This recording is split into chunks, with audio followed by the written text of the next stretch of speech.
یو پیری مور په سپیړه واله نو کټ ته رويشتا او د کټ بادونه سر راغی نو ا کمزوري و نو زړه او دردید نو د خلین आवाज وته بچي څنګه چې د زه او دردولم داسې د خدای او دردو الله دې موږ د دې خیرونه او ساتي امين وای الله دې موږ د والدینو بلکې د مؤمن د خیرونه او ساتي امين وای خیرونه د اټم بم او د تماچینه باندې یریږي محترمو شل دزبه اولګي بیا چې د خدای ساتي نو ساتي بده خو که د مور په بد دعا اولګي د محترمو یا د یو مسلمان په خیرو اولګي دي نو تڑپا تڑپا کې مر جائے گا اے مر نه به مړ کېږي او نه به رغېږي محترمو نو د مور د خلین आवाज ووته بچی ډیره د خوکړه کمزورې به خدای د او درده وه د اخري قوت څه زمانه پسې واده وشه محترمو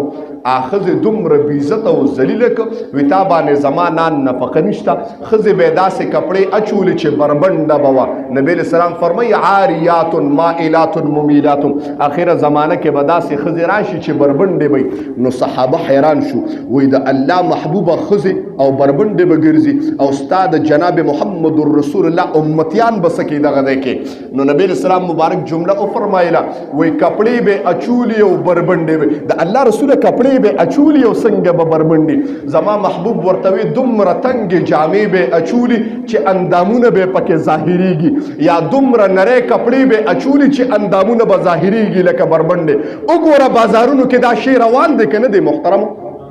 روان دی که نه دا شی روان دی لکه د پیغمبر جمله دروغ کیدی شي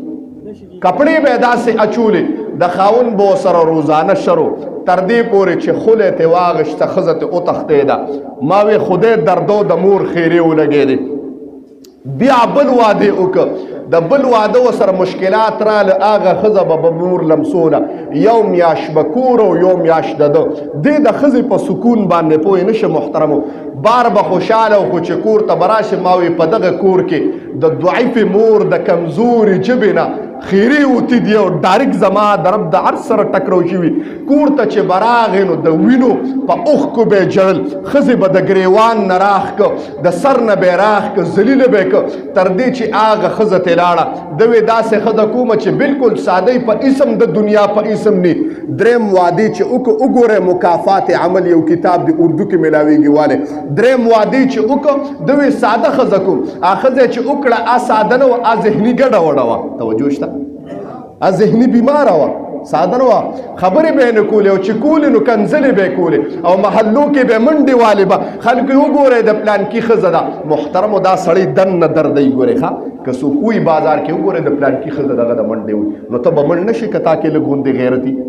توجه شته دې جملې ته دا سړی دردی ګورې که پوهېږي هغې ښځې نه محترمو الله دوه بچي ورکړه هغه بچي دواړه معذورانو ذهني بیمارانو او فالج شده و فالج شده لاسونو خپو یې کار نه کو ده به هغه بچي د ځمکې نه کټ ته اخیستل او د کټ نه دغه ته او مور به ورته کتل بچیه زه دې دردولې یم هغه خیري در باندې ولګېدې تا نه اولاد پیدا شو بچیه فالج شده اولاد در نه پیدا شو چې فالج والدي د درد درته څنګه پته ولګېده زه دې ودردولم شر ورسره راغې ده دغه ښځه وواله هغه لیونۍ ونه پوهېده چېرته سیند ته به یې ځان غورځولی هغه رونه راپاڅېده د هغې سیند د پول د پاسې په دې تندي وویشته او سیند ته پرېوته کفن یې نصیب نشه محترم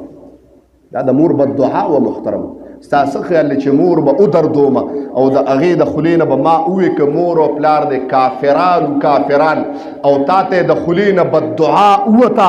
محترمو تاسو ته یم زما رب جمله وفرمایله څلور افراد نه بخم بلکې تمام امت محمدیه یو سټ د جهنم نه ازادوم او دا څلور مې پکې خاص کړي دي الله وایي دا نه بخم مدمن خمر شرابي الله وایي نه بخم نمبر 2 ای وعاق لوالدین د والدینو نافرمان چې مور پلار ته نه خفي الله وایي نه بخم ځان مړ که محترم و عبادات ته نه قبلیږي نمبر 3 قاطع رحم څوک چې رشته قطع کوي وګوره د چا چې ضرور یره جي د رور سره مې نه لګي نو د چا چې ضرور سره نه لګي او په رشته کې د چا سره نه لګي وه